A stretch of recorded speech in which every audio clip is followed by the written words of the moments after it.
In today's tutorial, I'm going to show you guys how to disable what some find to be an annoying ding sound when you're trying to change or adjust the volume on your Windows computer.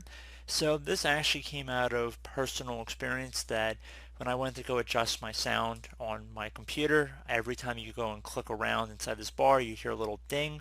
And this could definitely be annoying, especially if you have your speakers turned on and you hear a ding every time.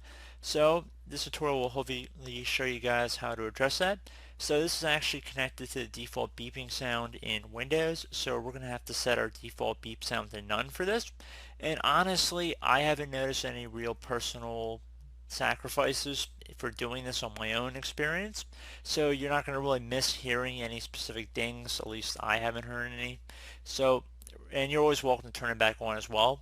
So I'm just going to show you guys how we're going to do it, and we'll start by opening up the start menu just by left clicking on the start button one time. You want to type in sounds.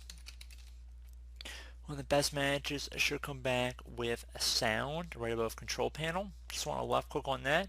This tutorial will apply for, as it appears, for earlier versions of Windows going back to probably Vista, so should apply for most versions. And once you're on here, you want to go left click on the sounds tab. Now you want to go down and locate the default beep right here. So just left click on that one time. Now you want to left click underneath sounds down here. So you want to just select none from this list. So you just want to go up to the top of the list here and select none. And then once it says none, just left click on apply and OK.